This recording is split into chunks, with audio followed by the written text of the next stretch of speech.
ആ കാർ ഷെഡിനകത്ത് 7ാം ക്ലാസ്സുകാരൻ തൂങ്ങി നിപ്പുണ്ട്. അവരിത് പഠിച്ചില്ലെങ്കിൽ എന്നാ കുഴപ്പം? ഏതാ ഈ ശ്രീനാരായണ ഗുരുദേവന്റെ ദർശനം അവർ പഠിച്ചില്ലെങ്കിൽ വല്ല കുഴപ്പമുണ്ടോ? ചില അമ്മച്ചിമാരൊക്കെ ചോദിക്കുന്നത് ബാലവേദിക്ക് പോയില്ലെങ്കിൽ എന്നാ കുഴപ്പം? ബാലവേദിക്ക് പോയാൽ 10ാം ക്ലാസ്സിൽ മാർക്ക് കിട്ടുമോ? ബാലവേദിക്ക് പോയാൽ ജോലി കിട്ടുമോ? ബാലവേദിക്ക് പോയാൽ PSC പരീക്ഷ കിട്ടുമോ എന്നാണ് ചിന്തിക്കുന്നത്. നോക്കൂ പ്രിയപ്പെട്ടവരെ, ഈ പരീക്ഷകൾക്കെല്ലാം അപ്പുറത്തുള്ള മറ്റൊരു പരീക്ഷയുണ്ട്. അതാണ് ജീവിതമാകുന്ന പരീക്ഷ എന്ന് പറയുന്നത്. നിങ്ങൾ ഓരോ ദിവസവും പത്രം എടുത്താൽ മതി. ഈ കഴിഞ്ഞ ദിവസം കണ്ടില്ലേ, ഒരമ്മയും അവരുടെ മകളും അവരുടെ 3 മക്കളും കൂടെ ഒരു വീട്ടിൽ മരിച്ചു കിടക്കുന്നു. കണ്ടായിരുന്നോ?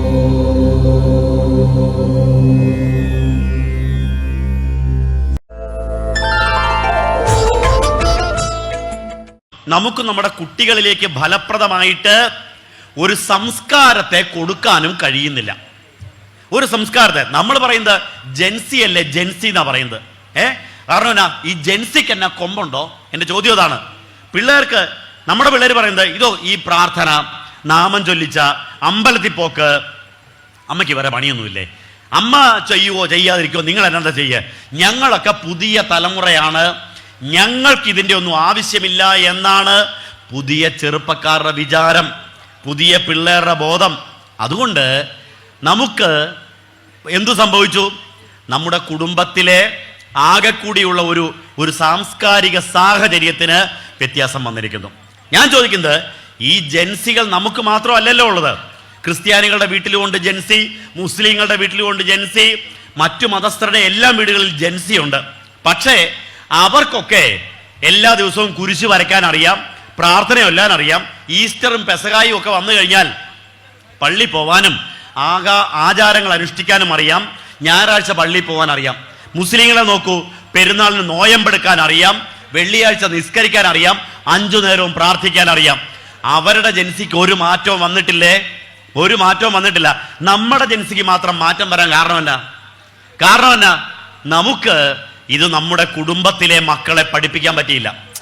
ഇപ്പോ ഇത്ര ആളുകൾ ഇവിടെ ഇരിപ്പുണ്ട്.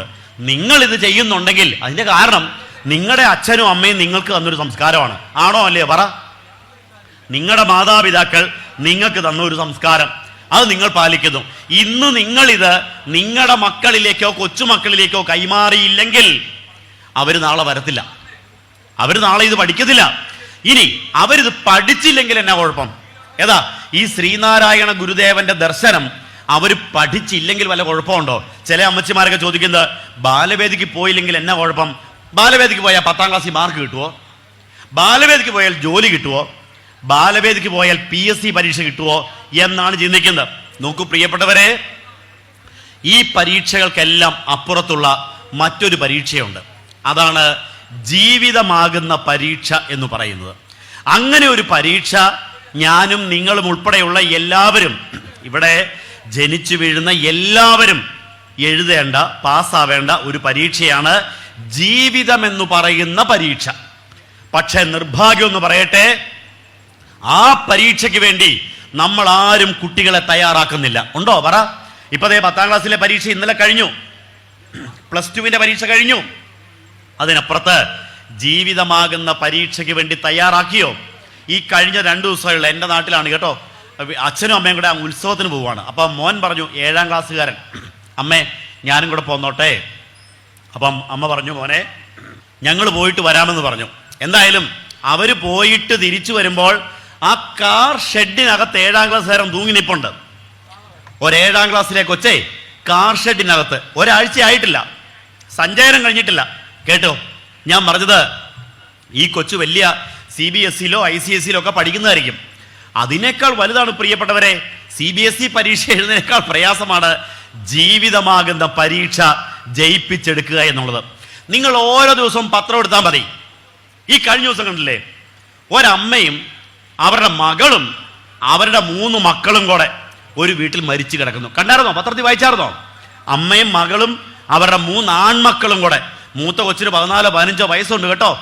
ഈ 3 മക്കളെയും ഈ തള്ളമാര് 2 പേരും കൂടെ നല്ല ശീതളപാനീയം ഉണ്ടാക്കി ഫ്രിഡ്ജിൽ വെച്ച് തണുപ്പിച്ച് അതിനകത്ത് വിഷം ചേർത്ത് കൊടുത്ത് കൊന്നിട്ട് ഒരു കാര്യം കൂടെ ചെയ്തു. നന്നായിട്ട് ഒരുക്കി പൗഡറൊക്കെ ഇട്ട് വേണ്ട കുറികളെല്ലാം അണിയിച്ച് നല്ല ഡ്രസ്സും ഇട്ട് കയ്യിൽ പൂവും പിടിപ്പിച്ച് ബെഡെ കിടത്തിയിട്ടാണ് ഇവര് തൂങ്ങി മരിക്കുന്നത്. അവർക്ക് പഠിപ്പില്ലാത്തവരല്ല, നല്ല ഡിഗ്രിയും ബിരുദമുള്ളവരാ. അവർക്ക് പണമില്ലാത്തവരുമല്ല, നല്ല ഒന്നാന്തര ഫ്ലാറ്റും വില്ലയും ഉള്ളവരാണ്. എന്നിട്ടും 3 മക്കൾക്ക് ഈ കൊടുംചതി ചെയ്യാൻ ഒരു പെറ്റമ്മയ്ക്ക് എങ്ങനെയാണ് കഴിയുന്നു എന്ന് പറഞ്ഞേ. നിങ്ങൾക്ക് സങ്കല്പിക്കാൻ പറ്റുമോ? എന്നെ കേൾക്കുന്ന ഒരു അമ്മയ്ക്കോ അച്ഛനോ സ്വന്തം കുഞ്ഞിന് വിഷം ചേർത്ത് കൊടുത്ത് കൊല്ലാൻ നിങ്ങൾക്ക് ചിന്തിക്കാൻ പോലും പറ്റില്ല. പക്ഷേ ചില സമയത്ത് മനുഷ്യർ അങ്ങനെയൊക്കെ ചിന്തിക്കും. ചില സമയത്ത് അങ്ങനെ അങ്ങ് ചിന്തിക്കും.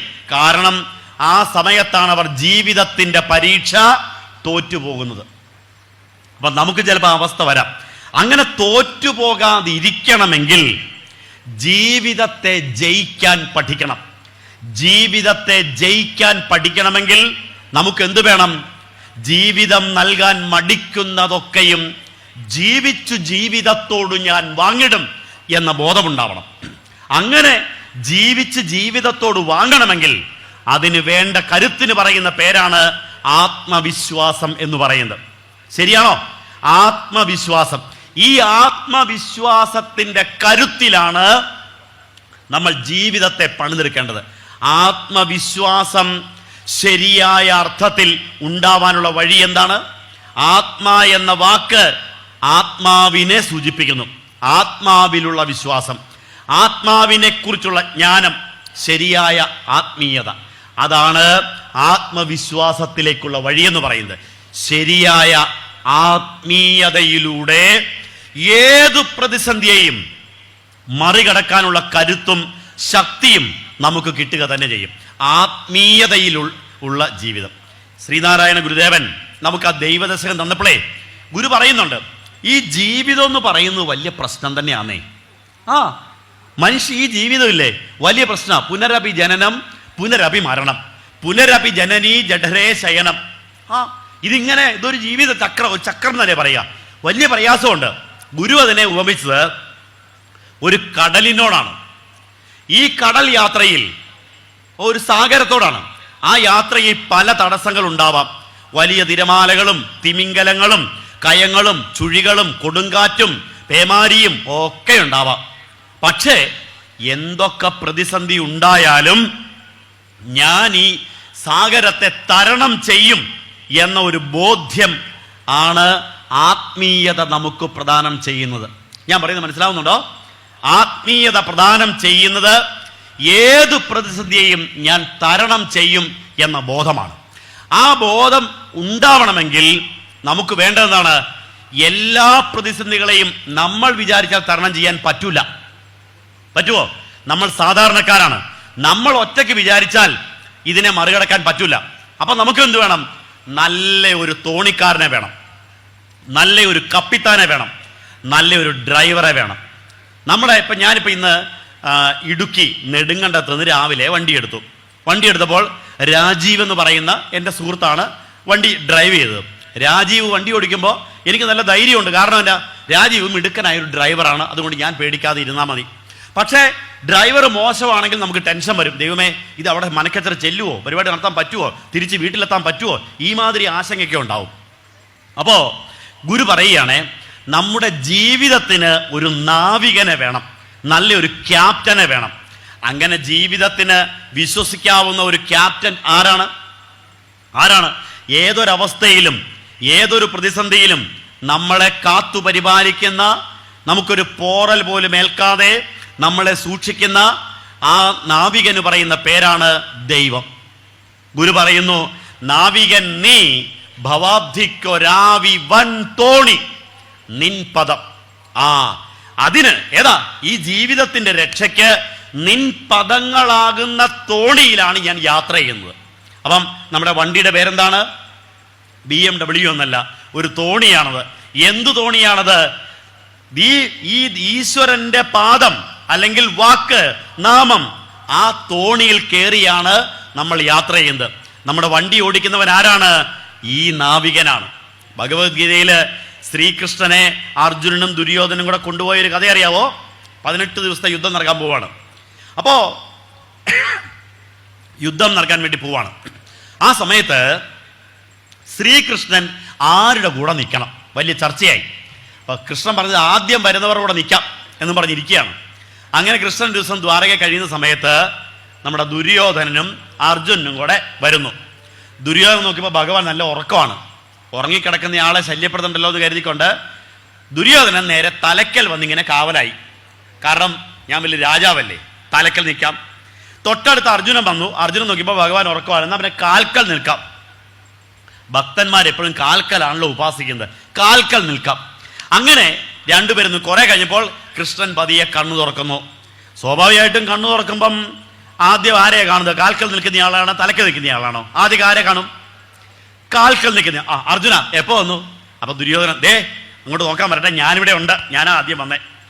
ദുര്യോധനം ഉണ്ടോ? ശരി, രണ്ടുപേരും കൂടെ എന്നെ വിശേഷം? യുദ്ധം ആരംഭിക്കാൻ വേണ്ടി പോവാണ് ഭഗവാനെ, അങ്ങ് ഞങ്ങളുടെ കൂടെ നിൽക്കണം. ദുര്യോധനന്റെ വാക്കാണ്. അപ്പൊ ഉടനെ കൃഷ്ണന്റെ മറുപടി, അല്ല ഞാൻ ഈ ഒരാളല്ലേ ഉള്ളൂ, രണ്ടുപേരുടെയും കൂടെ എന്തായാലും വരാൻ പറ്റത്തില്ലല്ലോ. ഒരു കാര്യം ചെയ്യൂ, ഞാൻ ഒരു ഭാഗത്ത് വരാം, പക്ഷെ ഞാൻ യുദ്ധമൊന്നും ചെയ്യത്തില്ല. അമ്പെടുക്കാനോ ആയുധം എടുക്കാനോ ഞാൻ തയ്യാറാവത്തില്ല. ഞാനിങ്ങനെ ഒരാളായിട്ട് കൂടെ നിൽക്കാം. രണ്ടാമത്, ഒരു ഭാഗത്ത് എൻ്റെ സൈന്യം, കോടിക്കണക്കിന് സൈന്യമുണ്ട്, ആ സൈന്യത്തെ ഞാൻ വിട്ടുതരാം, ഓരോന്ന് എടുത്തോളാൻ പറഞ്ഞു. അപ്പൊ ദുര്യോധനോടാണ് പറയുന്നത്, നിനക്ക് എന്ത് വേണം?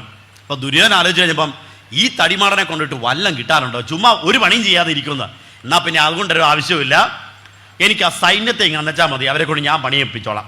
അങ്ങനെ കൃഷ്ണന്റെ അക്ഷൗഹിണി പട ദുര്യോധന് വിട്ടുകൊടുത്തു. കൃഷ്ണൻ ഒറ്റയ്ക്ക് അർജുന്റെ കൂടെയും പോന്നു. യുദ്ധത്തിന്റെ കഥയൊക്കെ നിങ്ങൾക്ക് അറിയാമല്ലോ. ആര് ജയിച്ചു? ആര് ജയിച്ചു? ലക്ഷക്കണക്കിന് സൈന്യവും ഭീഷ്മരും ദ്രോണരും ഉൾപ്പെടെയുള്ള, കർണൻ ഉൾപ്പെടെയുള്ള വില്ലാളി വീരന്മാർ ഒക്കെ ഉണ്ടായിട്ടും, അധികാരവും രാജ്യവും സമ്പത്തും സ്ഥാനമാനങ്ങളും എല്ലാം ഉണ്ടായിട്ടും കൗരവപക്ഷം തോറ്റുപോയി. പാണ്ഡവർ 5 പേരടങ്ങുന്ന സൈന്യം ജയിച്ചു. കാരണം എന്നാ? അവരുടെ നാവികൻ ആരായിരുന്നു? നാവികൻ നീ ആരായിരുന്നു? ഭഗവാനായിരുന്നു. പ്രിയപ്പെട്ടവരെ, എൻ്റെ ചോദ്യം ഇതാണ്, നമ്മളിന്ന് നമ്മുടെ പിള്ളേരോട് ഈ പറഞ്ഞ സമ്പത്തുണ്ടാക്കൂ, നന്നായി പഠിച്ചോ, വിദ്യാഭ്യാസം ചെയ്തോ എന്നൊക്കെ പറയും. പക്ഷേ നമ്മുടെ മക്കൾക്കൊരു നാവികനെ കൊടുത്തുവോ? ഓരോരുത്തർ സ്വയം ചോദിച്ചേ. നമ്മുടെ മക്കൾക്ക് ഒരു നല്ല നാവികൻ, അവന്റെ ജീവിതത്തെ നയിക്കുന്നവരെ നിങ്ങൾ കൊടുത്തായിരുന്നോ? കൊടുത്തില്ലെങ്കിൽ അതിൻ്റെ കുഴപ്പമാണ് നമ്മുടെ വീട്ടിലെ ജൻസികൾക്ക് സംഭവിച്ചിരിക്കുന്നത്. അത് മാറ്റിയെടുക്കണ്ടേ? അത് മാറ്റിയെടുക്കണമെങ്കിൽ ഈ ആത്മീയത പഠിക്കണം. നമ്മൾ ഈ ആത്മീയത പഠിക്കണം.